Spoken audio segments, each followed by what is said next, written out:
नमस्कार, आप खास कार्यक्रम देख रहे हैं बिहारनामा। आज थोड़ा गम में डूबने वाली खबर है।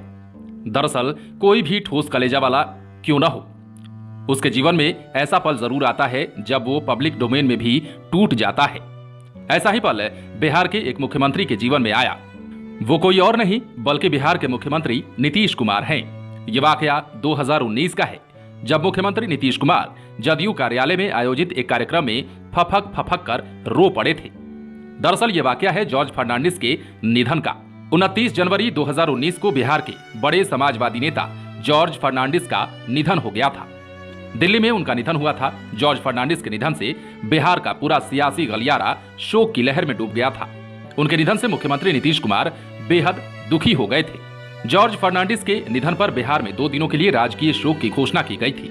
साथ ही पटना स्थित जदयू कार्यालय में उसी दिन श्रद्धांजलि सभा का आयोजन भी किया गया था। इसी कार्यक्रम में मुख्यमंत्री नीतीश कुमार समेत पार्टी के कई अन्य नेता भी शामिल हुए थे। जॉर्ज फर्नांडिस की तस्वीर पर श्रद्धांजलि देने के बाद नीतीश कुमार फफक फफक कर रो पड़े थे। उनके आंसू रुक नहीं रहे थे। सार्वजनिक तौर पर मुख्यमंत्री को इस तरह रोता देख माहौल गमगीन हो गया। कईयों की आंखें नम हो गईं। उस समय नीतीश कुमार के साथ पार्टी के वरीय नेता विजय चौधरी, वशिष्ठ नारायण सिंह भी मौजूद थे। तब रूंधे गले से मुख्यमंत्री नीतीश कुमार ने जॉर्ज फर्नांडिस से जुड़ी बातें साझा की थी और कहा था कि उनसे मेरा आत्मीय संबंध था। जॉर्ज साहब मेरे अभिभावक थे। उनके नेतृत्व में नई पार्टी का गठन हुआ था और उन्हीं के नेतृत्व और मार्गदर्शन में मैंने बहुत कुछ सीखा भी। जनता के लिए सेवा भाव और आज भी जनता की सेवा के लिए जो कुछ भी करना चाहते हैं करते हैं, मैंने जॉर्ज फर्नांडिस से ही सीखा है। उन्होंने ये भी कहा था कि वैसे तो जो धरती पर आया है उसे जाना ही होता है। ये कटु सत्य है और जॉर्ज साहब तो बहुत दिनों से बीमार चल रहे थे। आज उनकी आत्मा सिर्फ उनके शरीर से मुक्त हुई है। उनका जाना हमारे लिए नहीं बल्कि पूरे देश के लिए अपूरणीय क्षति है। दरअसल जॉर्ज फर्नांडिस भले ही कर्नाटक के मूल निवासी थे, लेकिन जब बिहार आए तो वे बिहार के होकर रह गए थे। कर्नाटक से आकर इन्होंने बिहार को अपना आशियाना बनाया था। तभी तो जब 2019 में कर्नाटक के मंगलोर में जन्मे और पले बढ़े जॉर्ज फर्नांडिस का राजनीतिक जुड़ाव सबसे अधिक बिहार से ही रहा।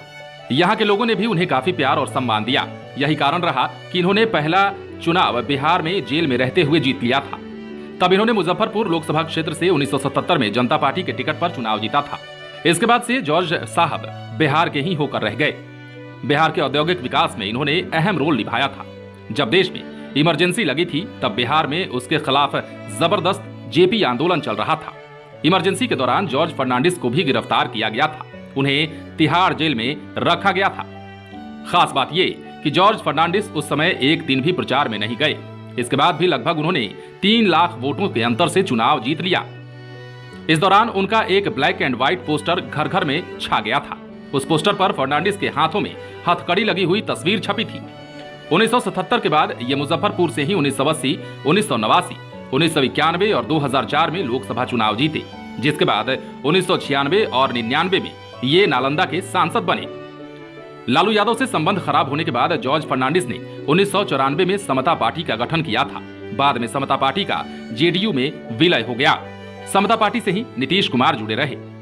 आपको बता दें कि 1930 में जन्मे जॉर्ज फर्नांडिस महज 16 साल की उम्र में पादरी बनने के लिए मंगलोर से बेंगलुरु पहुंच गए थे, मगर नियति उन्हें मुंबई खींच लाई।